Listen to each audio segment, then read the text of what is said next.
मदना से विराट म्यूजिक के शानदार प्रस्तुति। बिगड़ल तो हर चाइल गे छौड़ी, बिगड़ल तो हर चाइल गे छौड़ी, तू तो गाँव के काल छे। तोरा बारे में के नहीं जानै छौ, तोरा बारे में के नहीं जानै छौ। छोड़ा बिकसवा के माल छे गई, तोरा बारे में के नहीं जानै छौ।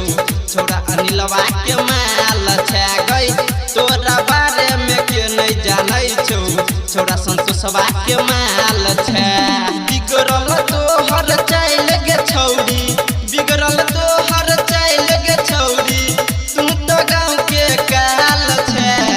तोरा बारे में के नहीं जानै छौ, तोरा बारे में के नहीं जानै छौ। छोड़ा बिकसवा के माल छे गई, तोरा बारे में के नहीं जानै छौ। छोड़ा अनिलवा के माल छे गई, तोरा बारे में के नहीं जानै छौ। छोड़ा संतोषवा के माल छे।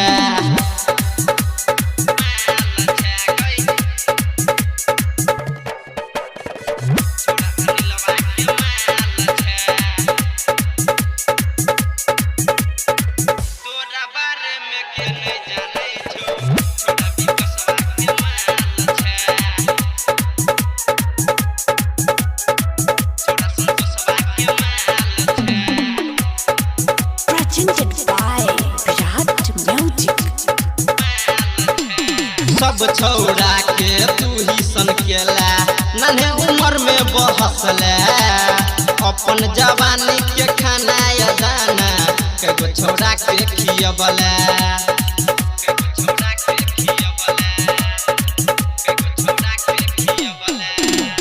सब छौड़ा के तू ही सन केला, नन्हे उम्र में बहसले।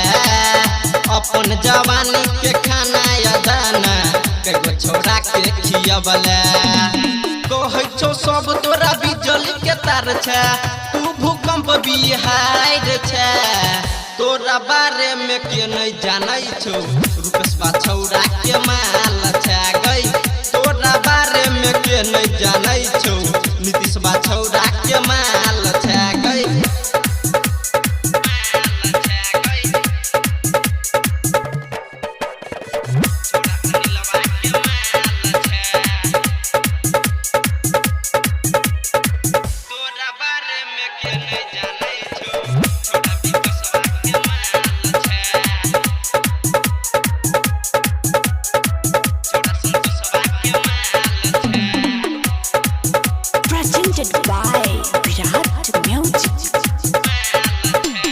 बापू भाई के नाम धिनौला, अपन नाम बढ़ौला।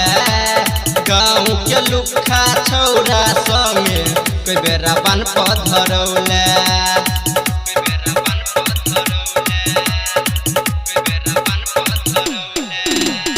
बापू भाई के नाम धिनौला, अपन नाम बढ़ौला। गाँव के लुखा छौड़ा संगे कई बेरा बन पधरौला। ओम प्रकाश नाता तोड़ के छौड़ी, अपने तू पछताई छे। तोरा बारे में के नहीं जानै छौ, हरकतवा छौड़ा के माल